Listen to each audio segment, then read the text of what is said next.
my dear and lovely students. A very pleasant morning to all of you. This is your Rajendra Bajaj sir. I welcome you in our online class. Students, in previous class we read about introduction of physical education. पिछली class में हमने physical education का introduction पढ़ा था. आज हम हमारा first chapter जो फिजिकल एजुकेशन का है, इसका नाम है प्लानिंग इन स्पोर्ट्स, उसको शुरू करेंगे. So let's begin. पहले है प्लानिंग. स्पोर्ट्स में प्लानिंग क्या चीज़ है, आप प्लानिंग से क्या समझते हैं? What do you mean by planning in sports? Planning is a process of setting objectives and deciding how to accomplish them. देखो, प्लानिंग स्पोर्ट्स के अंदर नहीं, लाइफ में भी किसी भी चीज़ के अंदर जो भी हम कार्य करते हैं, जो भी हम काम करते हैं, उसकी पहले प्लानिंग की जाती है. ये तो आप सबको पता है, ठीक है. लेकिन इसी प्रकार क्योंकि हमारा चैप्टर जो हमारा फिजिकल एजुकेशन का एक टॉपिक है कि हमें स्पोर्ट्स में प्लानिंग की क्या आवश्यकता होती है, तो उसके बारे में बताया कि planning is a process of setting objective. किसी भी उद्देश्य को निर्धारित करने के और उसको पूरा करने में प्लानिंग का बहुत इंपॉर्टेंट रोल होता है. Planning is a process of setting objectives and deciding how to accomplish them. Planning in sports is required because there is a definite time frame for achieving the objectives, and the results are also known very clearly and in definite terms. इस चीज़ को अगर हम हिंदी में समझें कि planning क्या है, तो प्लानिंग जो है वो एक उद्देश्य. प्लानिंग का मतलब क्या था? योजना, किसी चीज़ का नियोजन करना. तो प्लानिंग उद्देश्यों को निर्धारित करने और उन्हें पूरा करने का तरीका तय करने की एक प्रक्रिया है. खेलों में प्लानिंग की आवश्यकता होती है क्योंकि उद्देश्यों को प्राप्त करने के लिए एक निश्चित समय सीमा होती है और रिजल्ट्स को भी स्पष्ट और निश्चित शब्दों रूप से जाना जाता है. यानी रिजल्ट्स को भी हमें प्राप्त से फिक्स्ड टाइम के अंदर रिजल्ट्स प्राप्त करना होता है. तो पहले से अगर हमें प्लान किया होता है तो हम अपने उस रिजल्ट को अचीव कर सकते हैं, हम उस टारगेट को अचीव कर सकते हैं. क्लियर? ये तो है हमारी प्लानिंग, इसका हमने डिफाइन किया है इसके अंदर, और उसको आपको हिंदी में मैंने आपको एक्सप्लेन किया है. अब हम बात करेंगे एडवांटेजेस क्या है प्लानिंग. प्लानिंग को डिफाइन करने वाला हमें प्लानिंग के एडवांटेजेस, जब आप अलग अलग टॉपिक्स के अंदर पढ़ोगे या वैसे आप लाइफ के अंदर देखोगे तो बहुत सारे एडवांटेजेस है प्लानिंग के. और यूँ कहें कि प्लानिंग के एडवांटेजेस को अगर हम पॉइंट्स में लिखना शुरू करें तो इसकी पॉइंट्स 20, 25, 15, 20 पॉइंट्स के बारे में भी हम लिख सकते हैं. लेकिन मैंने यहाँ पे 3 पॉइंटों में इसका पूरा सारांश, पूरा कंक्लूजन आपको बताया है कि इसके एडवांटेजेस क्या हैं. पहला, to keep control over all activities. पूरी एक्टिविटीज़, जो भी आपकी एक्टिविटी है, उसको पूरा कंट्रोल जो है, आप अगर प्लानिंग करके रखा हुआ तो आप उसको कंट्रोल होता है आपका, उसको प्लानिंग, उस एक्टिविटी के ऊपर पूरा कंट्रोल आप उस पर रख पाते हो. अगर आपने बिना प्लान के कोई काम करना शुरू करते हो तो आपको पता ही नहीं होता कि काम कैसे इसको मैंने शुरू करना है और उसको फिर क्या आगे क्या करना है इसके में. तो पहले से अगर किसी चीज़ की प्लानिंग होती है हमारी, तो हमारे पास उस एक्टिविटी के ऊपर हमारा पूरा कंट्रोल होता है. तो to keep control over all activities which suggest that planning and control are connected with each other.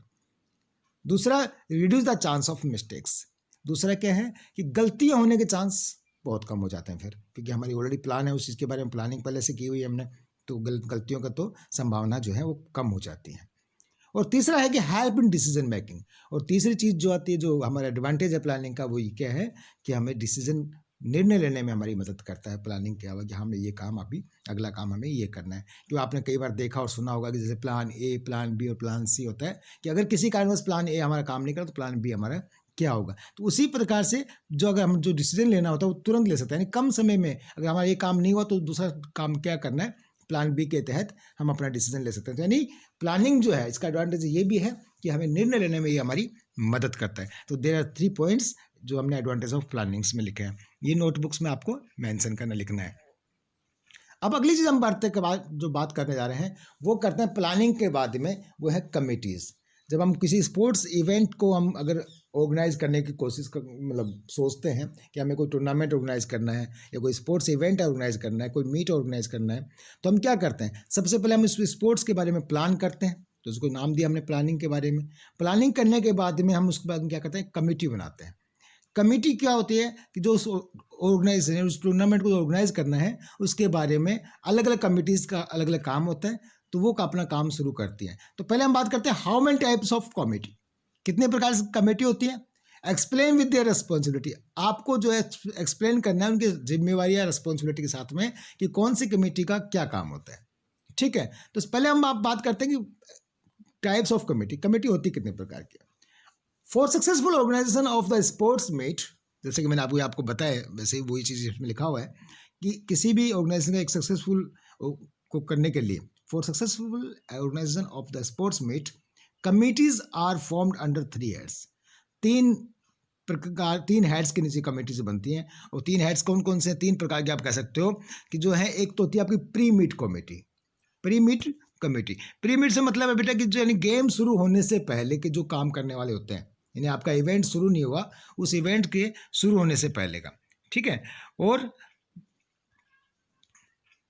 Pre meet committee हो गया। दूसरा आपका दिया हुआ है ड्यूरिंग मीट कमेटी, यानी आपके इवेंट के दौरान, यानी इवेंट के द्वारा कौन कौन सी कमेटियाँ काम करती हैं।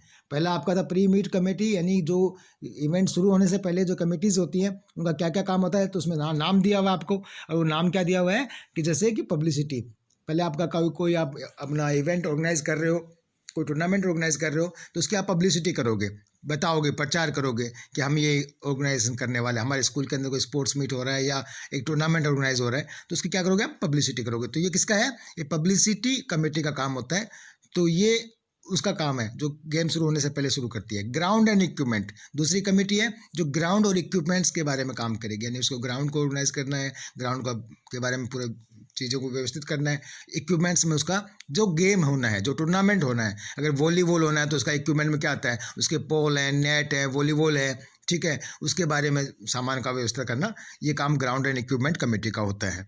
रिसेप्शन कमेटी, अब रिसेप्शन कमेटी का काम क्या होता है कि जब हमारी टीम्स आती हैं या जो गेस्ट आते हैं उनको रिसीव करना, या उनको रिसेप्शन कमेटी का काम होता है, ठीक है। तो ये प्री मीट यानी गेम में आपका टूर्नामेंट शुरू होने से पहले जो कमेटी है वो कमेटीज़ हैं। अब आता है ड्यूरिंग मीट कमेटी, यानी आपका इवेंट चालू हो गया, ऑर्गेनाइज हो गया, तो उस वक्त जो काम करने वाली टीम है, कमेटी है, उनका क्या काम रहता है।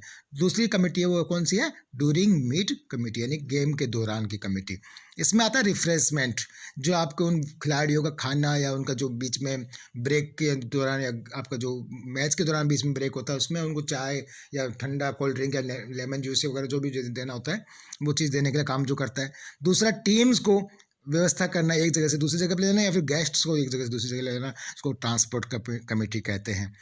अब तीसरी एंड पोस्ट मीट कमेटी, और गेम समाप्त होने के बाद में जो कमेटी जो काम करते हैं वो कमेटी, किस कमेटी का काम होता है?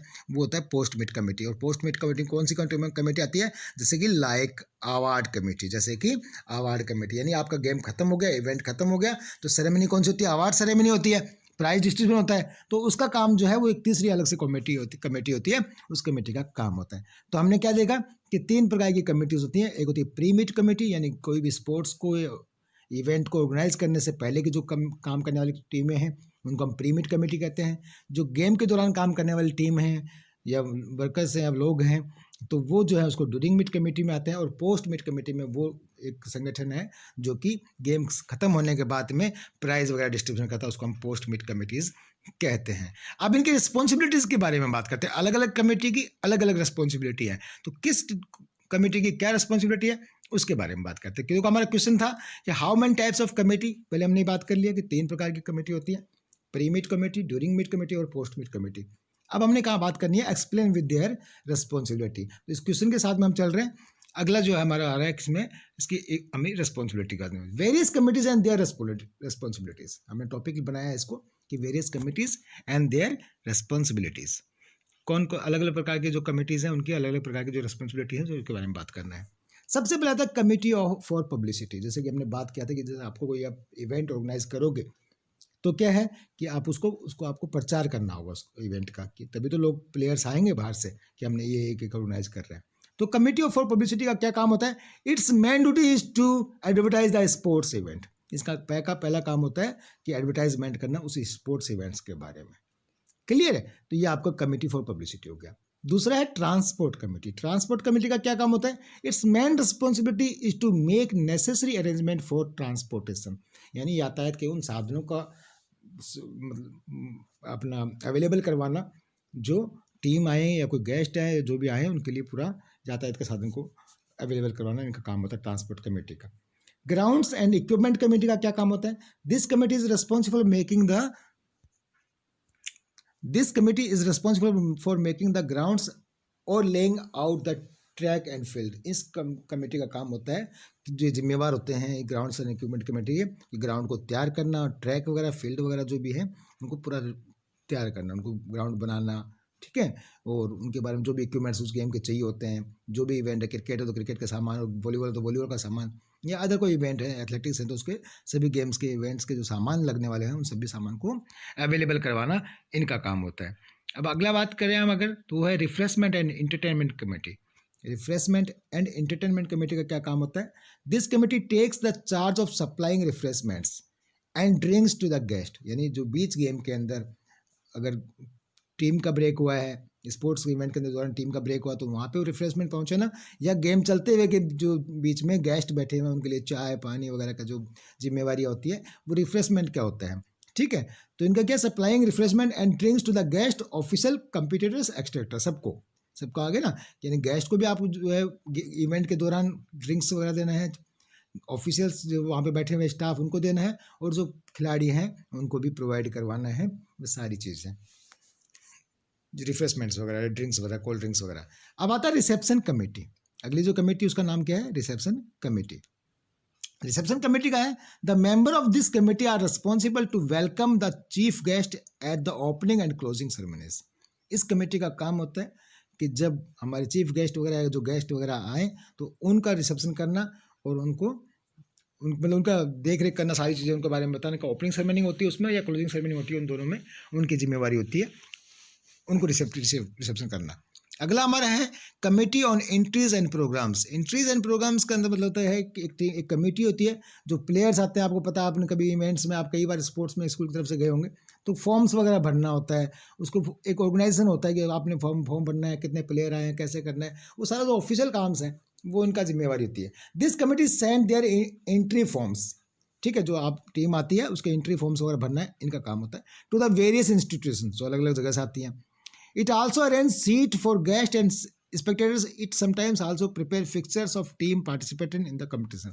इन लोगों का मोस्टली काम क्या होता है कि सबसे पहले अपना एंट्री फॉर्म भरना, कितनी टीमें आई हैं उनके बारे में अरेंज करना, फिर जो गेस्ट वगैरह आते हैं उनके बारे में अरेंज करना, और फिर इनके फिक्सर्स यानी जो कितनी टीम बनी है उन टीम के ऊपर फिर, अगर आपको पता है, जैसे अगले टॉपिक में हम बात करेंगे कि टूर्नामेंट की जब हम बात आएंगी, तो वो भी काम इसी टीम का होता है। जैसे आपको पता लगा कि हमारे पास 6 टीम आई है, तो 6 टीम के तो आप टूर्नामेंट में, यानी एक टीम से 2 बार मैच होना होता, तो आपको इसमें आपका होता नहीं, तो 2 बार बाई देना पड़ेगा, किसी टीम को बिना खेले ही आगे वाले ग्रुप में डालना पड़ेगा। तो बाई वगैरह जो करने का काम होता है वो भी कमेटी, और ऑन एंट्रीज एंड प्रोग्राम्स जो कमेटी है, इसी का ही काम होता है कि टूर्नामेंट के अंदर इन सब चीज़ों को देखना। अब हम बात करते हैं committee for officials. This committee selects various official such as referees, जजेस, अंपायर, एक्सेट्रा। ये जो कमेटी है, जिसको हम कमेटी ऑफ ऑफिशियल कहते हैं, इस कमेटी का काम होता है, जिम्मेवार होते हैं कि आपके लिए रेफरी का, जज का या अंपायर का, जो भी है उसके लिए आपको वो चीज़ प्रोवाइड करवाना टीम के अंदर।